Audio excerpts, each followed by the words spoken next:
The date is October 3rd, 1993. The place, Mogadishu, Somalia, a city torn apart by civil war, a humanitarian crisis spiraling out of control. This is the backdrop for one of the most intense urban battles in modern military history, a conflict that would later be immortalized as Black Hawk Down. But beyond the Hollywood blockbuster lies the true story of incredible courage, sacrifice, and the quiet professionals who stood tall when everything went wrong. Among them, a sniper whose actions that day would become the stuff of legend. Our story begins with Task Force Ranger, an elite unit of U.S. Army Rangers and Delta Force operators. Their mission, codenamed Operation Gothic Serpent, was to capture key lieutenants of the powerful warlord Mohammed Farah Aidid. The plan was audacious. A swift, surgical strike in the heart of the Bakara market, Aidid's stronghold.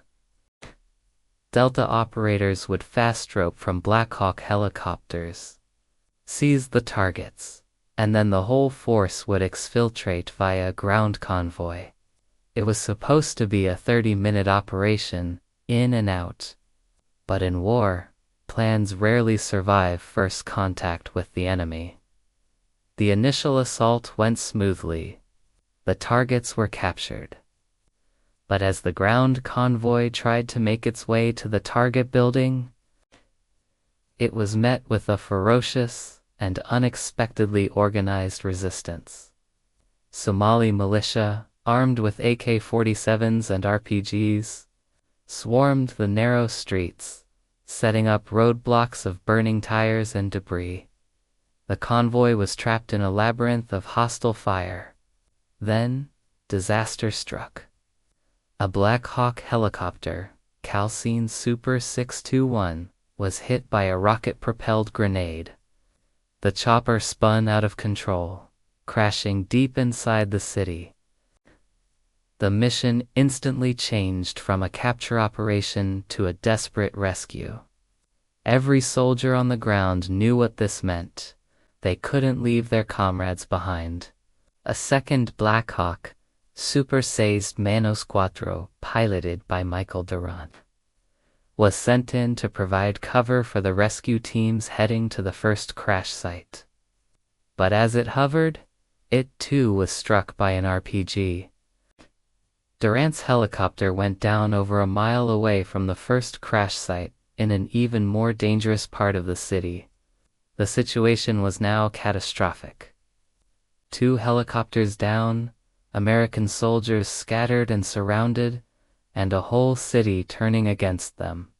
It was at the second crash site, Super 6 Menos Cuatro, that an act of unparalleled heroism unfolded.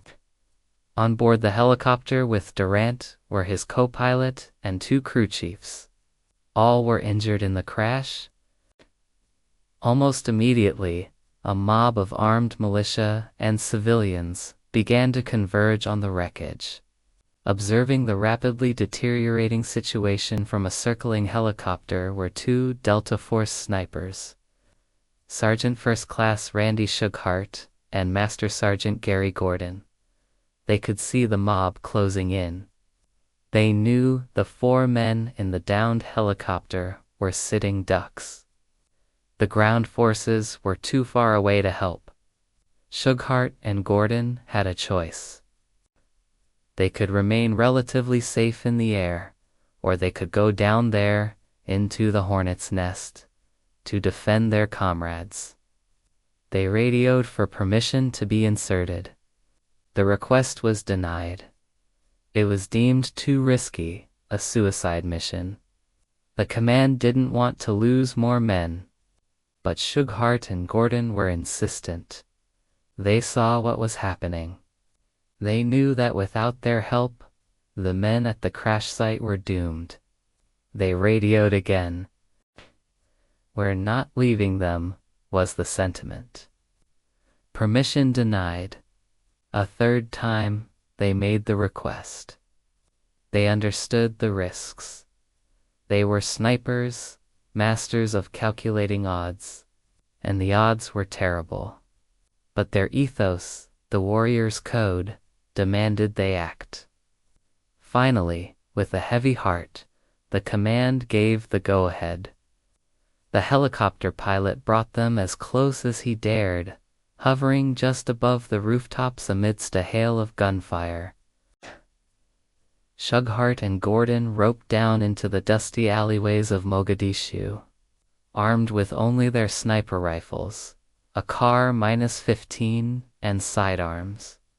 They were 2 men against a city. They fought their way to the wreckage of Super 624. Inside, they found Chief Warrant Officer Michael Durant, alive but with a broken back and a shattered femur. The other crew members were either dead or mortally wounded. Gordon and Shughart pulled Durant from the cockpit, setting him up in a more defensible position. Gordon handed Durant his own Kar -15 rifle, saying, "You might need this." With that, the 2 snipers took up positions around the crash site, ready to make their last stand. From the rooftops, from the windows, from every alleyway, the enemy came. Shughart and Gordon were a 2-man army. They were calm, precise, and lethal. Their sniper training took over. One by one, hostiles who dared to expose themselves were dropped with single, well-placed shots. The distinct crack of their rifles echoed through the streets, a stark contrast to the chaotic spray of AK-47 fire. For a time, these 2 quiet professionals held back the tide. They moved with an almost balletic grace, covering different angles, communicating with glances and hand signals honed over years of training together. They were buying time, but they knew it was time they didn't have. The sheer number of attackers was overwhelming. First, Gary Gordon was hit. He was killed instantly. Randy Shughart, now alone, retrieved Gordon's Kar 15 from his fallen friend and gave it to Durant. He looked at the injured pilot, a silent acknowledgement passing between them. Then Shughart went back to the fight. The sound of his rifle continued to bark defiance. He fought until his last round was spent. The mob, sensing the resistance had finally weakened, swarmed the crash site. Randy Shughart was killed, overwhelmed by sheer numbers. Michael Durant, the pilot they had died to protect, was captured. He would later be released after 11 days in captivity. His survival was a direct result of the sacrifice made by Shughart and Gordon. When the recovery team finally reached the site the next day, they counted the bodies of at least 25 militiamen around the helicopter, a testament to the ferocity of the 2 snipers' defense.